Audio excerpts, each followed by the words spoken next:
Welcome back to Soren Real Estate Podcast. Today I am joined by Robert Wink, a Dallas area realtor with a background that really stands out. Yes, sir. Robert served in the U.S. Army, including time in infantry, recruiting and all of that stuff. And right now he's working as a project manager, I think. And he's also doing real estate at the same time. He works with a lot of he's really focused on his strategy presentation and helping clients move through the process with clarity and confidence. Robert, glad to have you on. Welcome to the show. Oh, thank you for having me. Thank you. Awesome, Robert. So you And have so had I, a very so yeah, you have had actually a very different path into real estate Mhm. than most agents that I've talked to. So before getting to the market itself, give us a short version of your journey from real estate into becoming so, a so realtor. the short journey was infantry. Mhm. Went to Iraq, came back, did all that stuff. But I became an army recruiter. So I left kind of, you were still in the army, but you're in the civilian world. And I'm like, so I started looking for houses to lease and Mhm. I was an army recruiter. So I'm like, okay, I'm selling a lifestyle, etc. Then, I had my degree, a bachelor's degree, then got my master's degree in emergency disaster management. Awesome. Went down to Fort Hood, Texas, and like, what's next? And a friend of mine said, get into government contracts. And so I'm like, okay, what's that?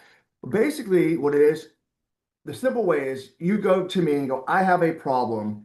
I need the government to pay for it. And simple, like, let's say the government needs to do construction. Mhm. And the project manager goes, this is what I need done.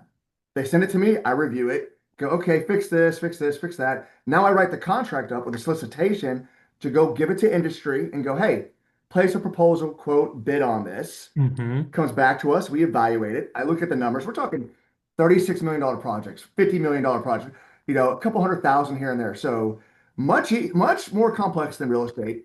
And then I sold my house in Fort Hood, came up to the Denton, Texas area, bought a house, and I found my realtor on Zillow. Actually, I found all Mhm. my realtors on Zillow. So I've worked with three different realtors, and I'm going, what value are they really providing me? And so Mhm. I decided to go get my real estate license because Yeah. I'm like, hey, I have I know contracts. And by the way, I also know sales. I'm like, well, this just fits hand in hand. Mhm. Go get a real estate license. So I did it, and then I work for FEMA as a project manager, but I used to oversee their mobile home mission in Louisiana. We're talking Mhm. 3,000 plus homes throughout the whole state for Awesome. That's property management. great. That's great. Yeah, no, it was intense. But when you start looking at zoning and politics, and Mhm. it becomes a nightmare. And then you go, I went to New Mexico and I saw what's called Hermit's Peak. So we rented out a Kmart and did over $1 million worth of updates. We're talking water lines. We're talking they had asbestos we had to remove. And then Mhm. we ended up getting four sites out there, commercial side, to work those projects for FEMA. And I'm looking Mhm. at all this. I'm going, there's just so much money out there. Yeah, And real exactly. estate's the game. This is where it's at. So there's a couple years where I didn't do any real estate because I was gone. And now that I'm finally really focused on real estate, things are changing. So, Awesome. I love it. Excellent. I love it. Awesome. So I think that's really great. That's really good. So, you know, one thing that I came to my mind is that you have mentioned it. Your background includes infantry recruiting, contracting, as you have mentioned, and project management. Out of all of those experiences, what has shaped the way you work with real estate clients the most? I'm really interested. Is it discipline? Because when you're military, the first thing that comes in my mind, it's make your bed. Hello, that famous book. Make your yeah, bed. no, no. Is What it it is discipline, that communication? What I, is it? what is it? So when I was a recruiter, what I learned is that I'm selling you a lifestyle. There's a reason why you want to join the army, or I'm coming to you and I'm going, "Do you want to join the army?" Hey, that's usually what happens, right? And you go, "No, I don't want to join the army." Well, that's the first objection. And I go, "Why don't you want to join the army?" And it could be religious beliefs. It could be, I don't want to cut my hair. I don't want to stop smoking weed. I've heard it all. Okay. At the end of the day, is when I was an army recruiter, the goal was, how can I make your life better on what I can provide you as a recruiter? But then I went to government contracts and it was like, I'm looking at all the money and I'm going, how? No, we don't need this. This is an add-on, get rid of it. So now that I'm in real estate, I sit there and go, this is the biggest financial decision you are going to make. Mhm. I stop there. You will either want to keep your house, sell your house, or do whatever. There's a reason why you're selling it. There's a reason why you want to rent it out. Then there's how much money do you want to make? Or what there's a reason. Once I know the reason, it's like, Exactly. okay, there's no rush for you to sell. That's on you to tell me when. I don't go chase people when they go, so I'll do my listing appointment and they're like, hey, so when are you going to call me again? I'm like, I'm not. And they look at me like confused. But unless you want me to, you will tell me when you want to sell your house. I'm not going to hound you every day.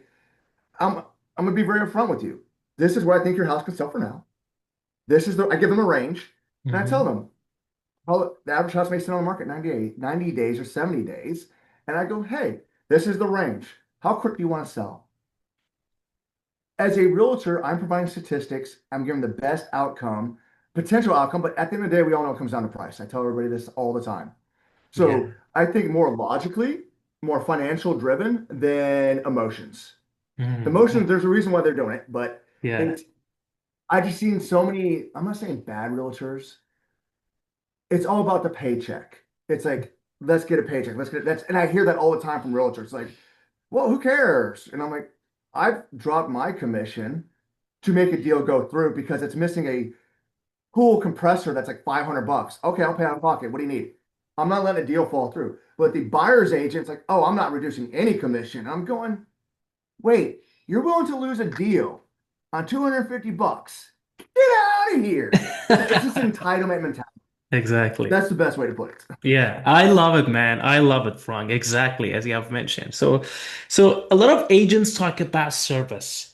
So, and I think you have already mentioned this, but your background suggests that you may approach these more like a mission, like a project plan, as you have said. You know exactly what to do with this. When you talk, or when you actually take on a buyer or seller, how do you structure process so people will feel confident and not overwhelmed? This is, I think, this is an important question. I ask this from many agents. So I need to know, what do you think most agents fail to communicate clearly to clients? I think this would be an So interesting point. Yeah. absolutely. So let's start with sellers because I'm guilty of this. I mean, these are all lessons learned over 5 years, right? Yeah. And every day I'm learning and how can I get better? So as a listing agent, I sit there and go, how did you find your house? And they all look at me and I'm like, what website did you go to? Because your realtor may have sent it to you, but you went to a website to go find this Exactly. house or you drove around. And so I try to get them in the mindset of, yes, they're going to put it on the MLS. Yes, it's like, how are you going to market my house more? And I sit there and go, okay, I only charge 4 grand to list a house. There's a reason why. So my theory on open, and I tell them this is the plan. If we list your house, this is where it's at. It's $4,000. I do the photography because I own a company, and I make Mm. it very. This is the days, and my intent is every Wednesday, Thursday, I'm gonna send you an email of everybody that's what's the statistics, who's looking at it, what's sold in the area. And this I actually just started doing this, and the Mhm. reason why is because I realize communication is vital. And when you go, hey, we need to drop price or we need to increase. What do we need to do? And this gives us a range of going, oh, we only had 2 homes sold this week out of 300 listed. Stay where you're at. Nobody's Exactly. buying in your neighborhood. So Exactly. it's kind of helped that statistic side, but it's telling them they're like, well, the other agencies are marketing harder. I hear this. Oh, I haven't heard a phone call on this day. We market so hard as listing agents. And I laugh because I'm like, okay, you did an open house. Did anybody buy this house from the open? No. You're looking for buyers. Let's be blunt. You're having an open house for buyers to come in and the nosy Karen next door to come look at the house and go, Exactly. oh, it's so clean. That's what they're going to do, right? Or it's Yeah, dirty. exactly. That's right. Yeah, It's yeah. I agree. and then they go, well, I'm sending out mailers. So you're telling me you're sending a $2 mailer out. You send out 500, that's 1,000. Tell me the last time you bought a $400,000 house on a $2 mailer. Exactly. No, it's to find additional sellers. Mm. So let's stop faking this. Oh, I'm marketing so hard. Okay, so if I listed your house, am I picking my phone up, going, "Hey, Jonathan, man, I got this killer 4 bedroom, 3 bath. You want to 500? You want to buy it?" No realtor's doing that. No, Exactly. there is a thing called reverse prospecting, or you get a lead. All Yeah. right, and this is what I explain to the sellers. If I get that, I will call that agent or that realtor or the individual and go, hey, I saw on reverse prospecting, I saw on homes.com, you had interest in this house. Wait, time out. Where did they go?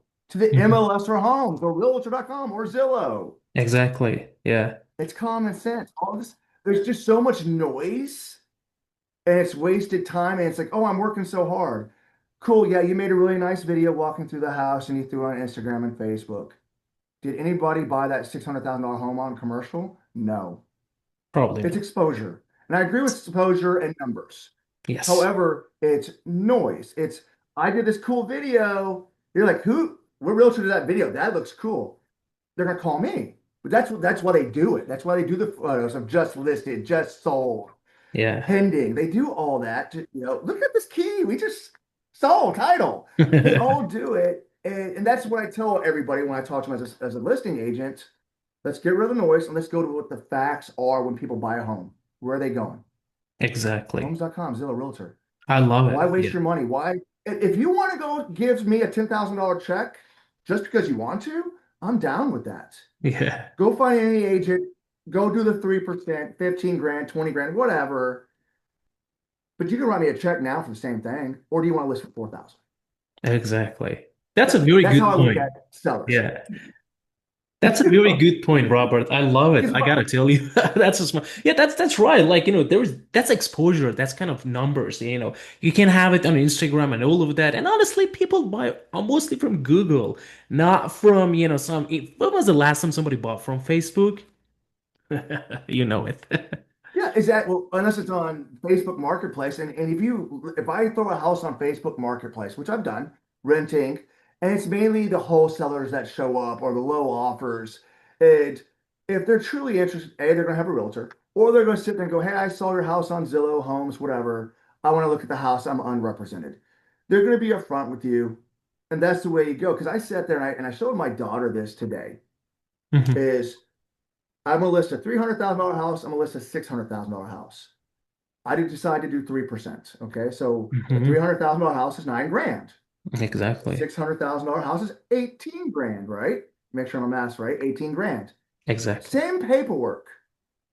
Identical. Now, if I want to do your house for 10 hours, I'm making $900 an hour. I'm making $1,600 an hour. No realtor spending 40 hours, 80 hours consistently trying to sell your home. Makes Like when sense. you really break the numbers down, Yeah. what's it worth? Is it worth $300 an hour, $400 an hour? They're taking it out of your equity. So I just try to do the common sense exposure. That's the listing side.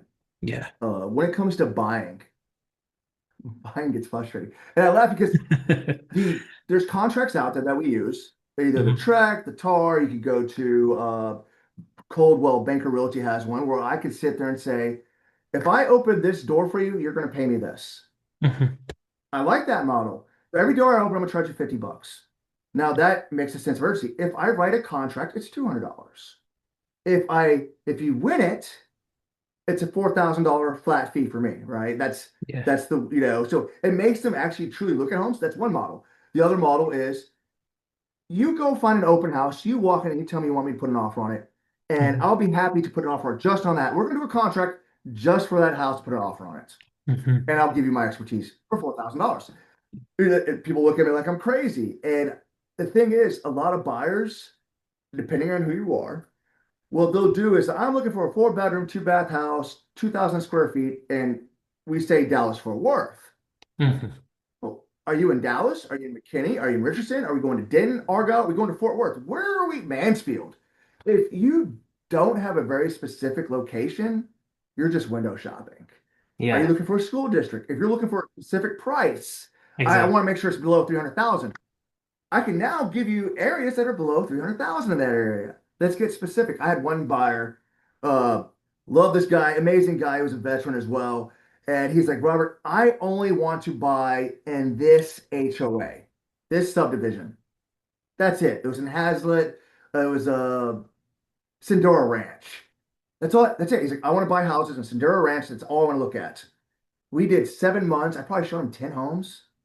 And we Mhm. finally got him one that he wanted. But Exactly. that's focusing it. So Yeah. when I have people call me, hey, can I see this house in McKinney or Providence Village? I'm like, I'm not the right agent for you because if you're not focused, Exactly. you're going to live in that house for 12 hours. So you're going to have to look at drive time. And so that's the strategy of it. Exactly. And I ask them very specific questions of what's important? Because do you want to be in a car for an hour to 2 hours a day to go to your Hmm. work and back? Oh, you live out in McKinney, but you're taking an hour and a half drive to come to Denton every day, an hour and a half back. That's 3 hours a day. That's Yeah, 15 hours a week of your life that you're not getting back. exactly. That's Let's right. add in the gas. And that's how I think about it. I'm like, okay, cool. So we're driving 15 hours. Let's say it's 60, 50 miles, simple math. It's 100 miles a day. Mhm. And your car gets 20 miles to the gallon. We're simple mathing this. So that's 5 gallons they spent today. What is gas today? About $3 to $4, $4. That's Exactly. $20 a day. If Hmm. they're only making $20 an hour, they just spent an hour of their paycheck. I look at it from a financial point of view. Yeah. That's Numbers are you get always to those true. numbers and you break them Exactly. down. And but you can't buy time back. All Exactly. right. We all Our have most a valuable time asset. expiration date. Yeah. So it's like, what's truly important? Like my brother, he bought a house. He likes the hour drive because that's where he gets on the phone and decompresses. If that works for Ooh, you, great. It's awesome. just that's the questions I ask my buyers. Is like, That's a what very what good is point. what is the root of Yeah, okay. this? I think you show them the direction by numbers, like because math is always true. Like, nobody can, there is nothing shady or, unclear of it. Math, you can always tell them the numbers and they will understand you like that. I love it. Thank you so much. Thank you so much. So, Robert, I wanted to ask you one question since you have mentioned, veterans and other people. You also have a background that makes you really a special and really credible with veterans and relocating family. What are some of the biggest mistake military families or first-time buyers make when they're moving into a market?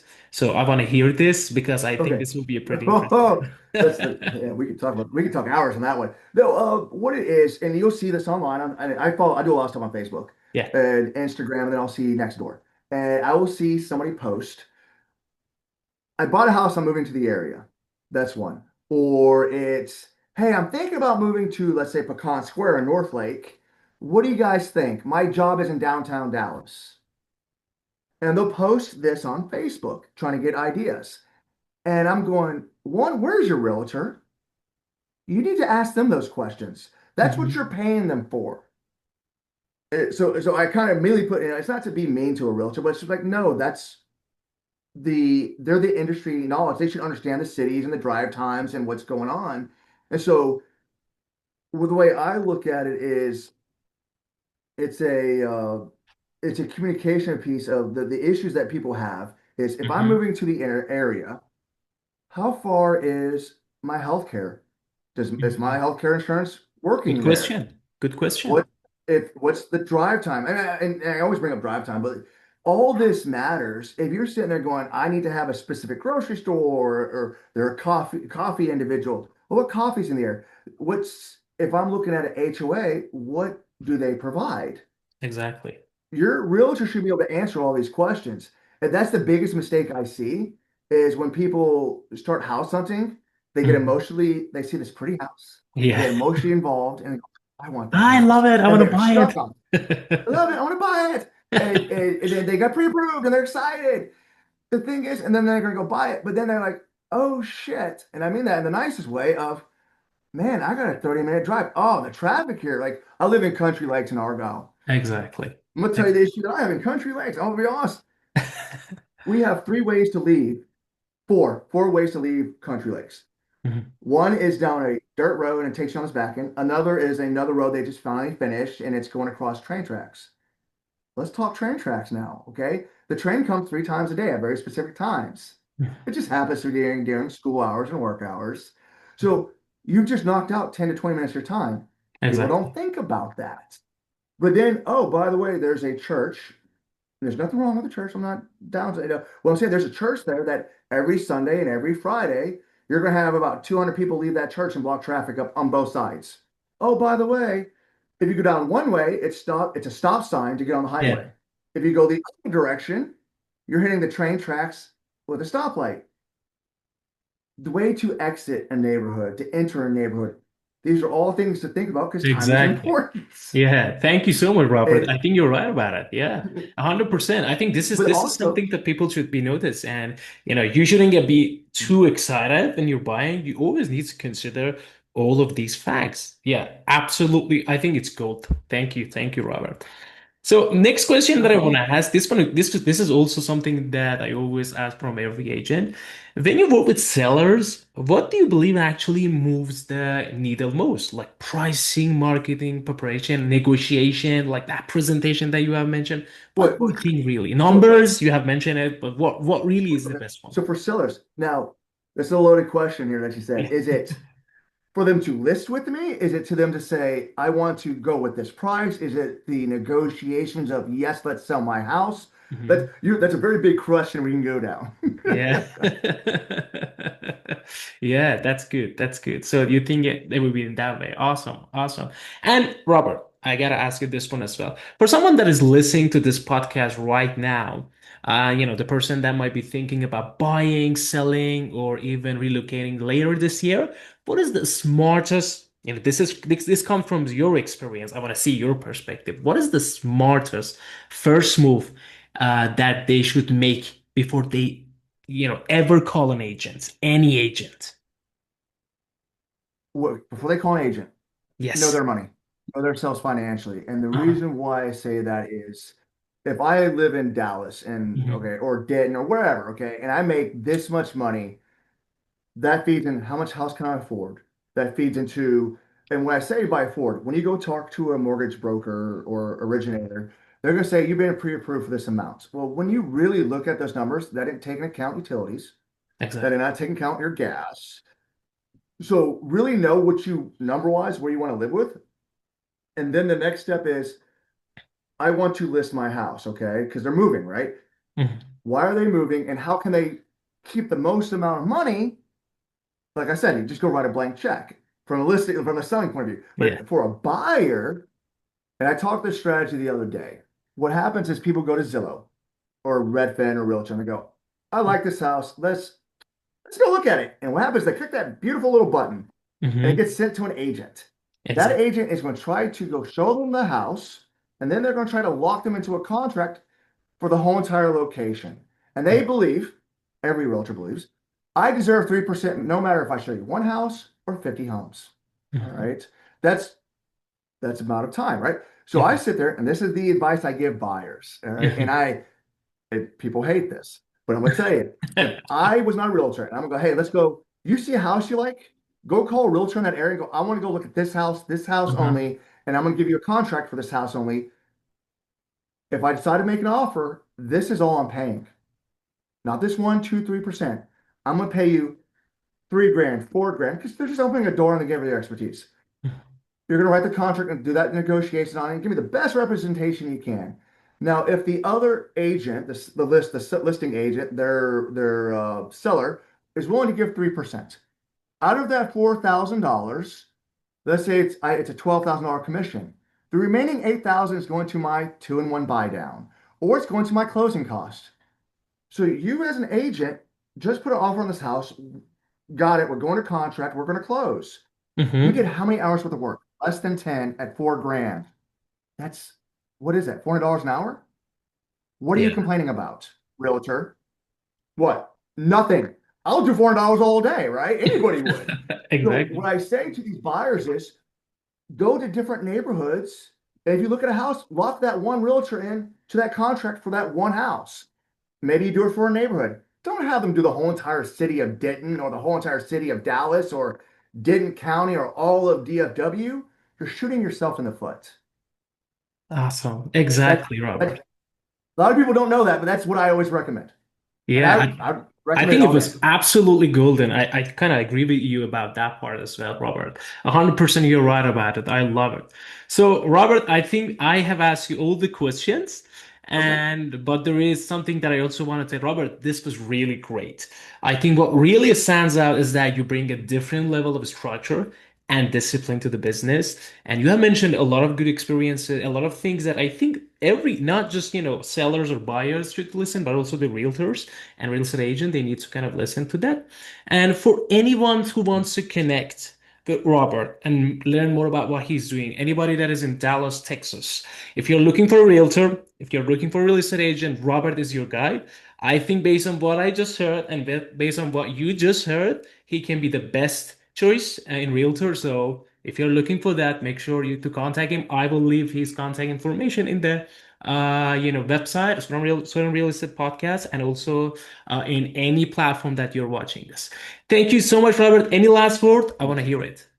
The last word, you know, thank you for great being a great agent and everything, and thank you for the podcast.